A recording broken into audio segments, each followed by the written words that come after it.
பிரியமான பிள்ளைகளே, இயேசு கிறிஸ்துவின் மகா இனிய நாமத்தினால் உங்களை வாழ்த்துகிறேன். இந்த காணொளி ஊடாக உங்களை சந்திப்பதையிட்டு மிக்க மகிழ்ச்சி அடைகிறேன். அருமையான தேவனுடைய பிள்ளைகளே, தேவனுடைய வார்த்தையின் வெளிச்சங்களை நாங்கள் கற்றுக்கொண்டு அதன் மூலம் பயனடைய இந்த நாளிலும் தேவனுடைய ஆவியானுடைய அக்கினியை குறித்து இந்த நாளில் பேசும்படியாக வாஞ்சிக்கிறேன். தேவன் எனக்கு கற்றுத்தருவது மாத்திரமல்ல, உங்களுக்கும் அந்த காரியங்களை புரிய பண்ண தேவன் கிருபை செய்வாராக.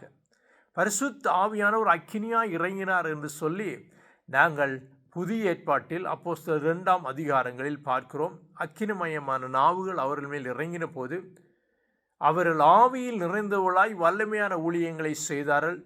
அந்த ஊழியத்தின் நிமித்தம்தான் இன்று உலகம் பூராவும் சுவிசேஷம் அறிவிக்கப்பட்டு தேவனுடைய ராட்சியம் கட்டப்பட்டு தேவனுடைய நாமம் உயர்த்தப்படுகிறதை பார்க்கிறோம்.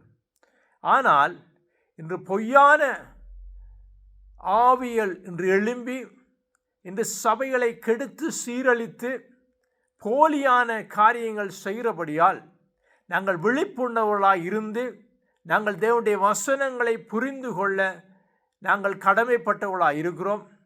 அதற்காக நாங்கள் தேவ ஆவியானவரை கேட்கணும். ஆவியானவரே எங்களுக்கு கற்றுக் கொடுங்க, எங்களை நடத்துங்க, எங்களுக்கு தேவனுடைய வார்த்தைகளை புரிய பண்ணுங்க என்று கேட்கிற போது ஆவியான நமக்கு கற்றுத்தந்து நடத்துவார். ஆகவே அக்கினி என்று சொல்லுகிற போது இன்று போலியான அக்கினிகள் என்று நிறைய காணப்படுகிறது. அவை என்ன என்பதை நாங்கள் இனங்காணுவோமாக இருந்தால் நம்முடைய ஆவிக்குரிய வாழ்க்கைக்கு அது பிரயோஜனம் ஆரோக்கியமாக இருக்கும் என்று நம்பி இந்த நாளும் நான் உங்களோடு பேசுகிறேன். கர்த்தராமே அடியனுக்கு உதவி செய்து உங்களை பிரிய பண்ணுவாராக. 1 ராஜாக்கள் 18ஆம் அதிகாரத்தில் எலியா என்கிற தேவனுடைய மனிதனை பார்க்கிறோம்.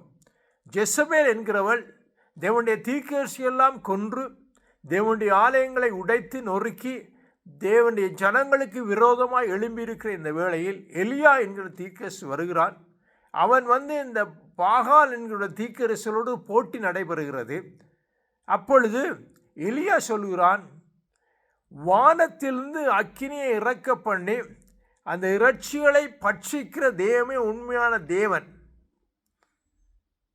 அவை வானத்திலிருந்து அக்கினியை இறக்க பண்ணக்கூடுமான நீங்கள் செய்யுங்கள், நான் செய்து காட்டுகிறேன் என்று சொல்லி அவர்களோடு போட்டி போடுகிறான். அப்பொழுது அவன் சொல்கிறான், இந்த பாகால் தீர்க்கதரிசிகள் அவர்கள் அநேக பேர் இருக்கிறபடியால் அவன் சொல்கிறான், நீங்களே பாகால் தீர்க்கதரிசிகள் 400 பேர் இருக்கிறார்கள்.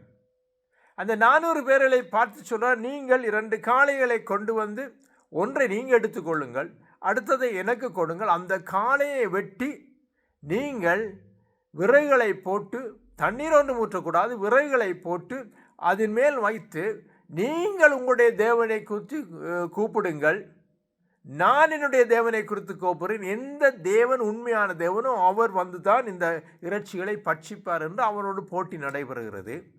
இப்பொழுது இந்த பாகாலுடைய தீர்க்கதரிசி காலையிலிருந்து மாலை வரை கதறுகிறார்கள், கத்துகிறார்கள், குளறுகிறார்கள், ஓடுகிறார்கள், உடலை பீத்து கொண்டு உடலை கிழித்து கொண்டு கதறுகிறார்கள். எதுவுமே நடக்கவில்லை. இங்கு எந்த அக்கினியும் அந்த இடத்தை அந்த இறைச்சிகளை பற்றி எரிக்கவில்லை. காலையிலிருந்து மாலை வரை எதுவுமே நடக்கவில்லை. இப்பொழுது எலியா வருகிறார். மாலை வேளையில் அவர் சொல்லுகிறார், இப்பொழுது நான் என் தேவனாகிய கர்த்தரை கூப்பிட போகிறேன். ஆகவே முதலில் அவர் செய்கிற காரியம் அந்த உடைந்து கிடக்கப்பட்ட பலிபீடத்தை சீர்படுத்துகிறார். சீர்படுத்தி அதற்கு இஸ்ரவேல் என்னும் பெயரை சூட்டி இஸ்ரவேலுடைய 12 கோத்திரங்களுடைய பெயர்களை சொல்லி அதை கற்களை நிறுத்தி அதை ஒரு ஒழுங்கமைத்து அதன் மேல் விறகுகள் மேல் நன்றாய் தண்ணியை ஊற்றுறார். ஈர விறகுகளில் பற்றி எரியாது. ஆனால் கர்த்தர் வல்லமுள்ள தேவன் என்பதை அவர்களை காண்பிக்கும்படியாய் அந்த ஈர விறகுகள் மேல் இறைச்சி தூண்டலை வைத்து நன்றாய் நிறைய தண்ணி ஊற்றி சுற்று வரை அது வாய்க்கால் போல் வெட்டி அவற்றிலும் நிறைய தண்ணியை ஊற்றி இப்பொழுது எலியா ஜெபம் பண்ணுகிறான். மாலை வேளையில் அவன் ஜெபம் பண்ணுகிறான். எப்படி ஜெபம் பண்ணுகிறான்? 1 ராஜாக்கள் 18ஆம் அதிகாரம் 36வது வசனத்தில், ஆபிரகாமுக்கும் ஈசாக்குக்கும் யாக்கோப்புக்கும் தேவனாகிய கர்த்தாவே, இஸ்ரவேலின் தேவன் நீர்தான் என்றும் நான் உம்முடைய ஊழியக்காரன் என்றும் நீர் சொன்னபடி இந்த காரியத்தை நான் செய்தேன் என்றும் விளங்க பண்ணும்படி தேவரே என் ஜெபத்தை கேளும் என்று சொல்லி ஜெபம் பண்ணுகிறான்.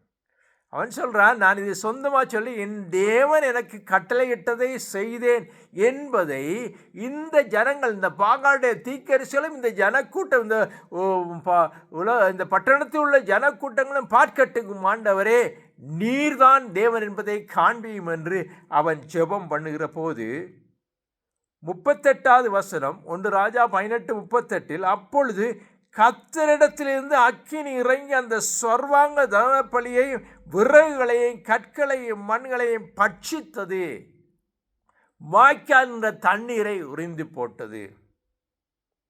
ஜனங்கள்லாம் இதை கண்டபோது முகங்குப்புற பொழுது கர்த்தரே தேவன், இவரே உண்மையான தேவன் என்று சொல்லி அவர்கள் அறிக்கையிட்டார்கள் என்று பார்க்கிறோம். அதன் பின்பாக பாகாலுடைய 450 தீர்க்கதரிசிகளும் கொல்லப்பட்டார் என்பது வேறு கதை. தேவனுக்கு அருமையான பிள்ளைகளே, தேவனே உண்மையான தேவன் என்று உறுதியாக இவன் சொன்னபோது தேவனுடைய வல்லமை அக்கினியாக இறங்கி அந்த இடத்தில் பட்சித்து அவரால் இவரே தேவன் என்பதை அறிய கிருபை கர்த்தர் கொடுத்தார்.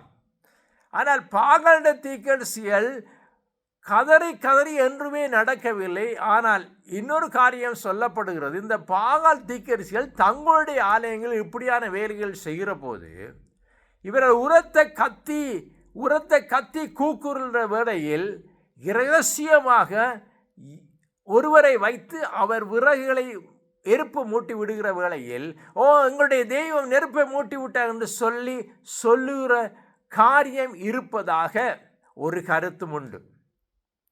போலியான அக்கினி அவர்கள் உருவாக்குறார்.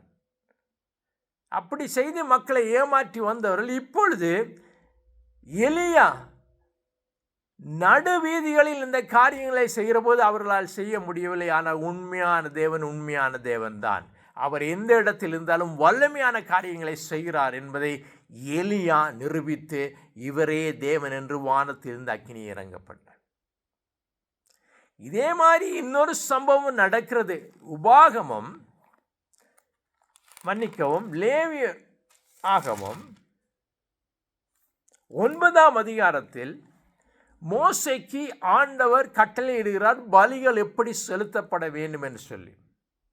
அதனால் மோசே லேவியராக 9ஆம் அதிகாரத்தில் ஆரோனை நோக்கி சொல்லுகிறார், நீ பலிபீடத்தில் சேர்ந்து கர்த்தருக்கு நிவாரண பலியை பாவநாம பலியை உனக்காகவும் ஜனங்களுக்காகவும் செய் என்று சொல்லி அவர் ஒரு ஒழுங்குமுறையை கட்டளையிடுகிறார்.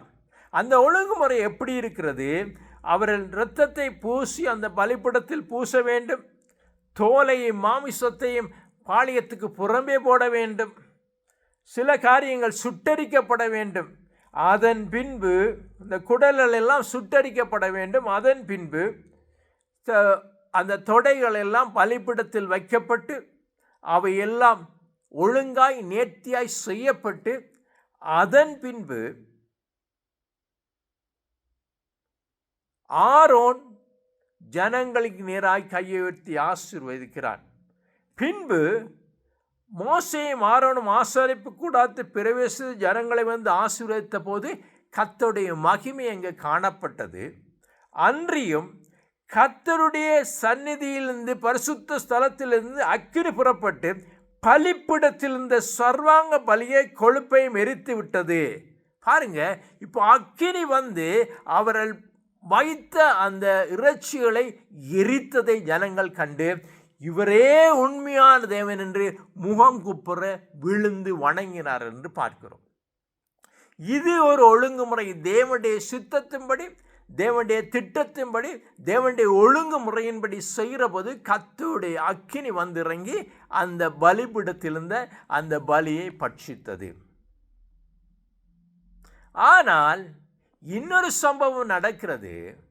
10ஆம் அதிகாரத்தில் 1வது வசனம், பின்பு ஆரோனின் குமாரனே நாதாபும் அபியூவும், பின்பு என்று சொல்லப்படுகிறது சில நாட்களின் பின்பு. கவனித்துக் கொள்ள வேணும், ஒரேடியாக நடக்கவில்லை. சில நாட்களின் பின்பு அப்பாவுடைய பிள்ளைகள், அதாவது ஆரோன் செய்ததை பார்த்த பிள்ளைகள் தாங்களும் இப்படி செய்து தேவ வல்லமை இறக்கி காட்ட வேண்டும் என்று இவர்கள் என்ன செய்கிறார்கள்?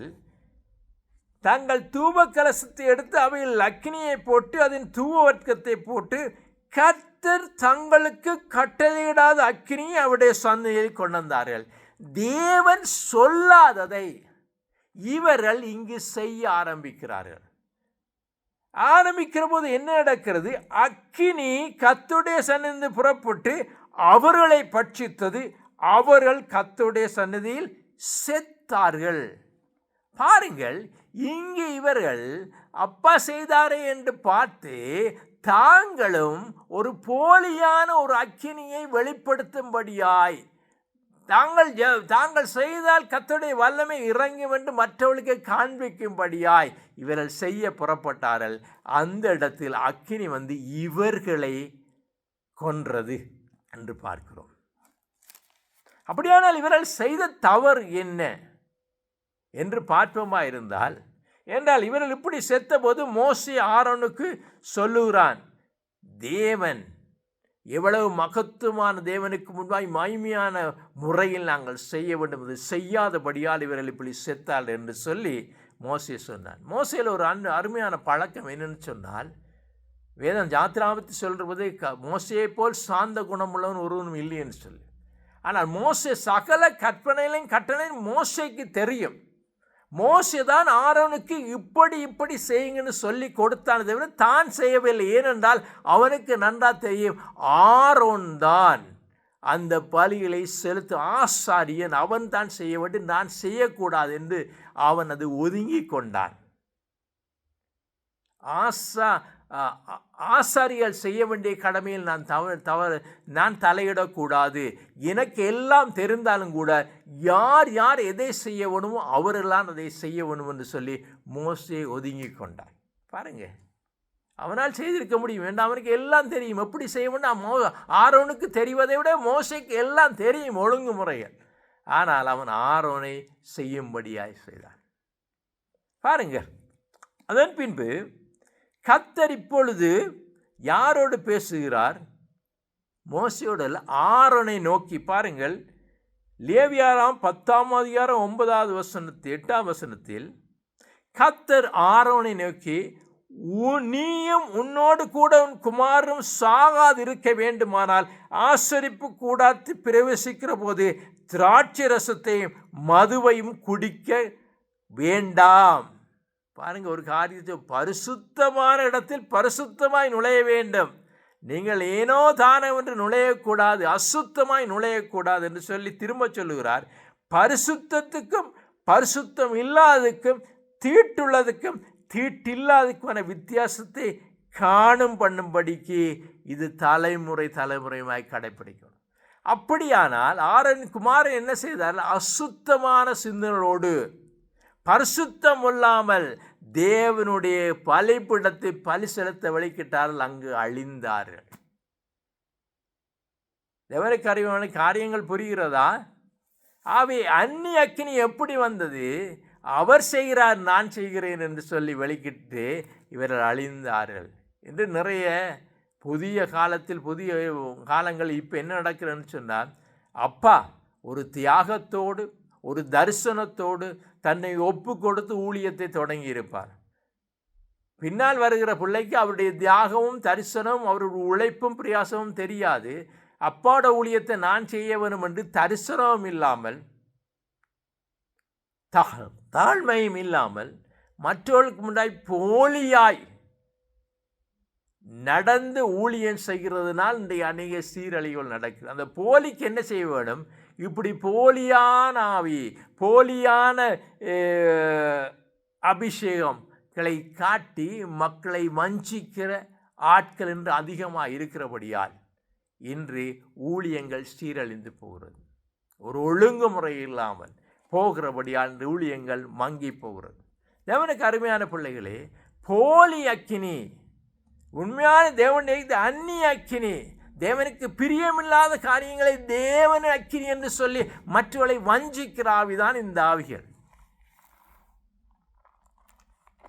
வேதத்தில் இஸ்ரவேல் ஜனங்கள் தங்களுக்கு ராஜா வேணும் என்று கூப்பிடுகிறார்கள்.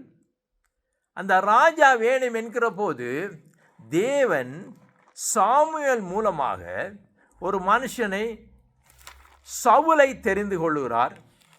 இந்த சவுல் என்ன செய்கிறான்? ஆவியில் நிறையப்பட்ட மனுஷனாகத்தான் இருக்கிறான். இவன் தரிசனம் பெறுகிறான், தீர்க்கதரிசனம் சொல்லுகிறான். ஆனால் இந்த சவுல் என்ன செய்கிறான்? தேவன் தன்னை 1 சாமுவேல் 16 அதிகாரம் 13 அதிகாரத்தில் இவன் என்ன செய்கிறான்? ஒரு முறை இஸ்ரவேல் ஜனங்களுக்கு எதிராக பெலிஸ்தீனியர் யுத்தம் பண்ணுகிற வருகிற போது இவர்கள் ஒளித்து கொண்டு பயத்தில் இருக்கிறார்கள். அப்பொழுது சாமுவேல் வருவதற்கு சற்று தாமதமாகிவிட்டது. 7 நாள் 1 சாமுவேல் 13 அதிகாரம் இந்த சம்பவத்தை பார்க்கிறோம். 7 நாட்கள் பின்புதான் சாமுவேல் வருகிறான். 7 நாள் மட்டும் காத்திருந்தவன் என்ன செய்கிறான்? 9வது வசனம், அப்பொழுது சவுல் சர்வாங்க தகன பலியையும் சமாதான பலியையும் என்னிடத்தில் கொண்டு வாருங்க என்று சொல்லி சர்வாங்க தகன பலியை செலுத்தினான். பாருங்க, ஆசாரியல் செய்ய வேண்டிய வேலையை ராஜாவாகிய இவன் செய்கிறான். சாமுவேல் செய்ய வேண்டிய வேலையை இவன் தானே எடுத்து செய்கிறான். அப்பொழுது சாமுவேல் வருகிறான், வந்து கேட்கிறான், என்ன செய்த நீர் என்று. இல்லை ஜனங்கள்லாம் சிதறண்டு போகாதபடி குறிப்பிட்ட நேரத்தில் வராதபடியால் பெலிஸ்தீனர் வந்துடுவான் பயத்தில் தேவனுடைய சமூகத்தில் இன்னும் ஜெபம் பண்ணவில்லை என்று துணிந்து சர்வாங்க பணியை செலுத்தினேன். பாருங்க, இவன் துணிகரமான பாவத்தை செய்தான். அப்பொழுதுதான் சாமுவேல் சவுலை பார்த்து சொல்ல, புத்தியினமாய் செய்தீர், உம்முடைய தேவனாகிய கர்த்தர் உமக்கு விதித்த கட்டளையை கை கொள்ளாமல் போனீர், அதனால் இன்றிலிருந்து நீர் ராஜாவாக இருக்க மாட்டீர். பாருங்க, அங்கே அவங்க 2 பேர் செத்தாங்க, இங்கே இவர் அடிக்கையில் இவர் ராஜாவே தள்ளிவிட்டான். கடைசியாக முடிவு என்ன நடந்தது? ஒரு அந்நியன், அதாவது பெலிஸ்தீனிய கையில் சாகிறது அவமானம் இஸ்ரவேல் ஜனங்களுக்கு. ஆனால் சவுல் சாகிற போது அவன் சாகாமல் துடித்து கொண்டிருக்கான்.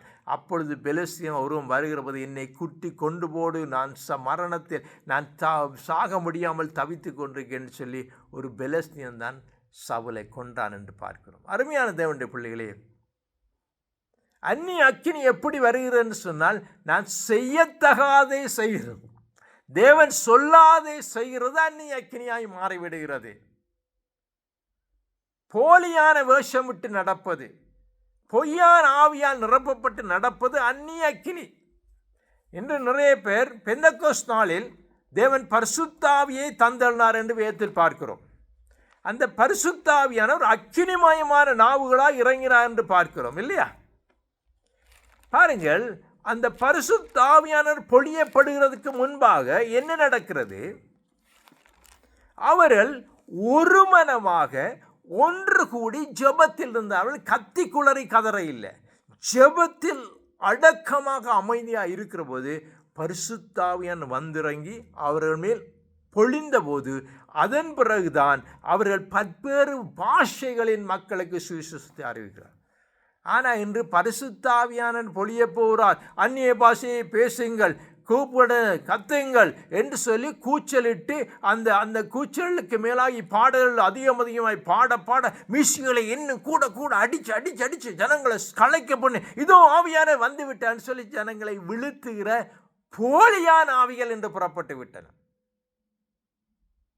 அங்கே பரிசுத்த ஆவியான் வரையில் பரிசுத்தம் எப்படி வருகிறார்? நம் தாழ்மையோடு நம்மை ஒப்பு கொடுத்து தேவனுடைய பாதத்தில் அவந்திருந்து எங்களை தேவன் பரிசுத்தப்படுத்துகிற போது பரிசுத்த ஆவியான் வந்துடுறேன். இது அப்படி இல்லை. அந்த மியூசிக்குகளை இன்னும் கூட அடித்து, அந்த அந்நிய தேவதைகள் வணங்குறவர்கள் செய்வது போல அடித்து, மியூசிக்கை இன்னும் கூட அடித்து, இன்னும் கூட கத்தி குளறி ஆட்கள் விளைவில்லைன்னு சொன்னால் கைகளை தள்ளி விழுத்துகிறது. ஆனால் இப்படி விழுந்து எழும்புகிறவர்களான் மிக மோசமான ஆட்களாக இருக்கிறாங்க. சாதாரண விசுவாசிகளை விட இப்படி அந்நிய பாஷைகளை பேசி விழுந்து ஒவ்வொரு முறையும் போய் விழுந்து எழும்புகிறாங்களோ, அவங்களோட வாழ்வு மிக மோசமான வாழ்க்கை.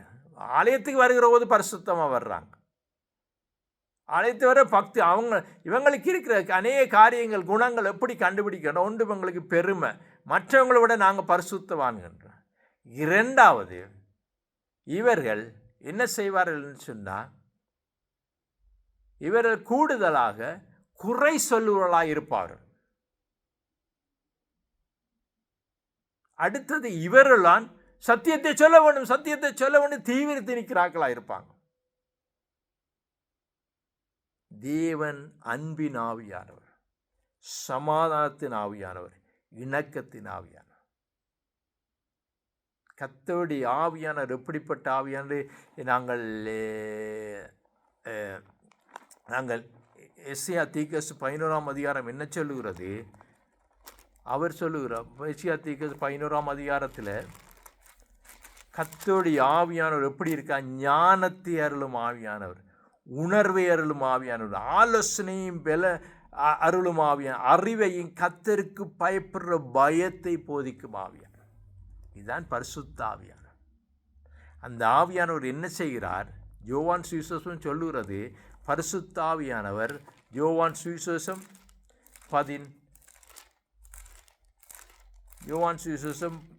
16ஆம் அதிகாரத்தில் அவர் பாவத்தை குறித்தும் நீதியை குறித்தும் நியாய தீர்ப்பை குறித்தும் உலகத்தை கண்டித்துணர்த்துவார். நம்முடைய பாவத்தை குறித்து கண்டித்துணர்ப்பார்.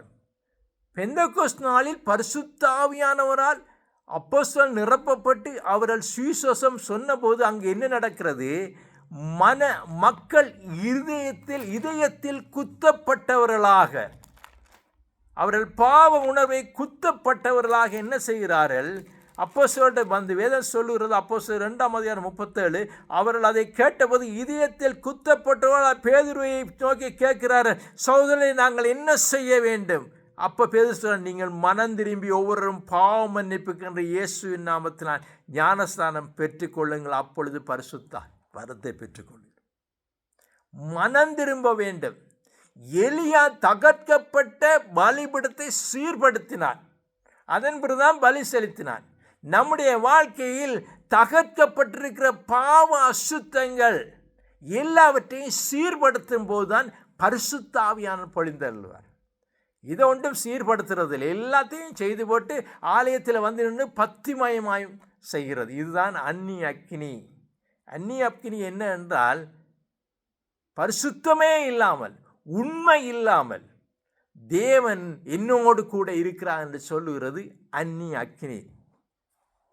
புரிகிறதா? தேவனுக்கு அருமையான பிள்ளைகளே, இன்னும் நிறைய பேர் சொல்லுவாங்க, இப்படியான ஆட்கள் என்ன செய்வாங்க? கர்த்தர் என்னோடு வல்லமையாக இருக்கிறார், வல்லமையை இறக்கிறேன் என்று சொல்லுவார்கள். இங்கே ஒரு வல்லமையும் ஒருவரும் இறக்கிறது இல்லை. கர்த்தர் தாமே வல்லமை உள்ள தேவன். ஆனால் இவர்கள் போலியாக வல்லமையை இறக்கிறேன் என்று சொல்லி மக்களை போலியான வழிகளில் நடத்துகிற மக்கள் என்று பெருகிவிட்டார்கள். பரிசுத்தத்துக்கு உண்மைக்கும் வித்தியாசம் இல்லாதபடி ஜனங்களை சீரழிக்கிற மக்கள் என்று பெருகிவிட்டார்கள். பரிசுத்தத்தை குறித்து இவங்க பேச மாட்டாங்க, பாவத்திலிருந்து மனம் திரும்ப குறித்து பேச மாட்டாங்க. எதை பேசுவாங்க இவங்க? கர்த்தர் உன்னை மேலாக்காமல் கீழாக்குவார், வாளாக்காமல் தலையாக்குவார், நீ செல்லுமிடமெல்லாம் ஆசீர்வாதம் இருக்கும் என்று சொல்லி பேசுவாங்க. ஆனால் நீ பாவத்தை விட்டு விலகு, தேவனை தேடு என்று சொல்லி பேச மாட்டான். நம்மில் இருக்கிற ஆவியானவர் நம்மை சுத்திகரிக்கிற ஆவியானவர். வேதம் சொல்லுகிறது, கர்த்தருடைய ஆவியானவர் நம்மோடு கூட இருக்கிறார். நீங்களே தேவன் வாழும் ஆலயம், தேவன் எம்மில் வாசம் பண்ணாது. அந்த அக்கினி பற்றி எறிய வேண்டும், பரிசுத்த அக்கினி பற்றி எறிய வேண்டும், பாவத்தை சுட்டரிக்கிற அக்கினி பற்றி எறிய வேண்டும். அந்த ஆவியாய் நம்மில் இருந்தால் என்ன நடக்கும்? முதலாவது, அக்கினியாய ஆவியாய் நம்மில் இருந்தால் என்ன நடக்கும்? பாவம் என்கிற கோபம் சுட்டரிக்கப்படும், எரிச்சல் சுவாபம் சுட்டரிக்கப்படும், கசப்பின் சுவாபம் சுட்டரிக்கப்படும், மற்றொரு குறகூறுதல் சுட்டரிக்கப்படும், மற்ற மன்னியாத தன்மைகள் சுட்டரிக்கப்படும். சுட்டரிக்கப்படுகிற போது நான் பரிசுத்த ஆவியால் நிறைந்த வாழ்க்கை வாழுகிறேன். அது ஒன்றும் சுட்டரிக்கப்படாமல் ஆவியா என்னோடு கூட இருப்பார் என்று சொன்னால் அது பொய்யின் ஆவி, போலியான அக்கினி. தேவாவியானவர் என்னில் வாசம் பண்ணுகிறார் என்றால் அந்த ஆவியானவர் என்னை விழுத்த பண்ணும்படியாய் எனக்கு விரோதமாக எழும்புகிற எல்லா விதமான அவிசுவாசத்தையும் சுட்டரிக்கிறார். அசுத்தங்களை சுட்டரிக்கிறார். பாலிய இச்சைகளை சுட்டரிக்கிறார். ஆசைகளை சுட்டரிக்கிறார். பிழையான ஆசைகளை சுட்டரிக்கிறார். தேவனுக்குள்ளாய் என்னும் அக்கினிமயமாய் என்னை மாற்றுகிறவர்தான் பரிசுத்த ஆவியானவர். பரிசுத்தத்தில் வாழும்படியாய், நீதியில் வாழும்படியாய், உண்மையில் வாழும்படியாய், தேவனுடைய இரக்கத்தில் வாழும்படியாய், தயவு காட்டும்படியாய், மன்னிப்பு காட்டும்படியாய், இரக்கமுள்ளவனாய் இருக்கும்படியாய், மற்றவர்களை நேசிக்கும்படியாய், மற்றவருடைய அன்பு பாராட்டும்படியாய், மற்றவர்களை மன்னிக்கிறவனாய் தேவாவியானவர் தன்னுடைய சுபாவத்தை நமக்கு கொடுக்கிறார். இதுதான் பரிசுத்த ஆவியின் அக்கினி. அப்படி இல்லாமல் நம்மில் பாவ அசுத்தங்கள் காணப்படுமா இருந்தால் இது அந்நிய அக்கினி. புரிகிறதா? அந்நிய அக்கினி என்று சொன்னால் பரிசுத்த ஆவி இல்லாமல் போலியாய் நடந்து கொள்வது. பரிசுத்த ஆவி நம்மோடு இருப்பது என்று சொல்லிக்கொண்டு எல்லா விதமான பாவத்தையும் எல்லா விதமான அசுத்தத்தையும் செய்வது தான் அந்நிய அக்கினி. என்று அந்நிய அக்கினி பெருகி இருக்கிறபடியால் ஜனங்கள் உண்மைக்கும் பரிசுத்தத்துக்கும் வித்தியாசம் தெரியாது இருக்கிறார். பரிசுத்தம் இல்லாதபடியால் ஆரோனின் குமாரர்கள் அந்த இடத்தில் செத்தார்கள். இன்று ஆண்டவர் பரிசுத்தம் இல்லாமலும் என்று போலியா நடக்க ஆண்டவர் விட்டு வைத்திருக்கிறார் என்று சொன்னால் அவருடைய கிருபை. அதை கவனித்துக் கொள்ளுங்கள். அவர் கிருபையா இருக்கிறபடியால் நீங்கள் தப்பித்திருக்கிறீர்கள். அநேகர் பெரும்பாலான ஆரோனின் குமாரரை அழித்தது போல் இன்று அவர் அழிக்க வலிக்கிறார். நிறைய பேர் சபையில் காணாமல் போயிடுவான். தேவனுக்கு அருமையான பிள்ளைகளே, தேவாவியான் நம்முள் வாசம் பண்ணி நம்மை பரிசுத்தமாக்குற ஆவியானவர், உண்மையில் வழிநடத்துகிற ஆவியானவர், சத்தியத்தில் நிலைநிறுத்த ஆவியானவர், தேவனுடைய வழிகளை இனங்கண்டு புரிந்து கொண்டு செயல்பட வழிநடத்துகிற ஆவியானவர், ஞானத்தின் ஆவியானவர், அவர் வாக்கு கடங்காத பெருமூச்சோடைய இமக்காய் விண்ணப்பம் பண்ணி எங்களை நடத்துகிற ஆவியானவர், அன்பின் ஆவியானவர். அந்த ஆவியான நம்மில் பற்றி எறிவாராக. தேவனுக்கு அறிவார். உங்களை ஆராய்ந்து நம்மை ஆராய்ந்து பார்ப்போம். நான் எந்த ஆவியால் நடத்தப்படுகின்ற ஆராய்ந்து பாருங்கள். தேவனிடம் ஒப்புக்கொடுவா, தாவே நான் பிள்ளையாய் நடந்திருக்கிறேன், போலியாய் நடந்திருக்கேன், என்னை மன்னியும். உண்மையான ஆவியானவரால் நான் நிரப்பப்பட்டு வாழுகிற வாழ்க்கை வாழ எனக்கு உதவி செய்யும் என்று கேட்பீர்களாக இருந்தால் நிச்சயமாய் தேவன் உங்களுக்கு உதவி செய்வார். ஆவியானவரால் நிரப்பி நம்முடைய வாழ்வை பரிசுத்தப்படுத்தி சத்தியத்தில் நடத்துவார். அருமையான தேவனுடைய பிள்ளைகளே, உண்மையான தேவாவியான அக்கினிக்கும் அந்நிய அக்கினிக்கும் உள்ள வித்தியாசத்தை உங்களுக்கு காண்பித்திருக்கிறேன். கர்த்தராமே உங்களுக்கு புரிய பண்ணி தேவாவியான பரிசுத்த ஆவியான நம்மை நடத்தி பரிசுத்த ஆவியான சத்தியத்தின் வெளிச்சங்களை நாங்களுக்கு காண்பிக்கிற போது நாங்கள் இன்னும் மறுமுருவமாய் கொண்டே இருப்போம். இயேசுவை போல மாறிக்கொண்டிருப்போம். தேவனுக்கு பிரியமான பாத்திரங்களாய், தேவனுக்கு உகந்த பாத்திரங்களாய் மாறுவோம். கர்த்தராமே உங்களை புரிய பண்ணி இதை நடத்துவாராக. ஜெபம் பண்ணுவோமா? நல்ல பிதாவே, இந்த அருமையான வேளையிலும் கர்த்தாவே தேவனுடைய ஆவியானுடைய அக்கினிமயமான இந்த நாவுகள் எங்களை சூழ்ந்திருக்க எங்களை அழைக்கிறோம் ஐயா. தேவரே, பொய்யான ஆவிகளால் நிரப்பப்பட்டு வஞ்சிக்கப்படும் இந்த காலகட்டத்தில் உண்மையான தேவாவியானவரால் நிரப்பப்படத்தக்கதாக எங்களை தாழ்த்துகிறோம். எங்களை சுத்திகரித்து பரிசுத்தப்படுத்தி உடைய பரிசுத்த ஆவியால் நிரப்பி பரிசுத்த வாழ்வு வாழ எங்களுக்கு உதவி செய்யும். அப்படியே நீங்கள் செய்கிறபடியா உங்களிடம் எங்களை கரத்தை ஒப்பு கொடுத்து இயேசு நாமத்தில் ஜெபிக்க நல்ல பிதாவே, ஆமென். எவனுக்கு அருமையான பிள்ளைகளே, கர்த்தரை பற்றி கொள்ளுங்கள். கர்த்தருடைய ஆவியான உங்களை நடத்தி மரண பரியந்தவரை உங்களை நடத்தி உங்களை சத்தியத்தில் காத்து கொள்வாரா. கர்த்தர் உங்களை ஆசீர்வதிப்பாரா. ஆமென்.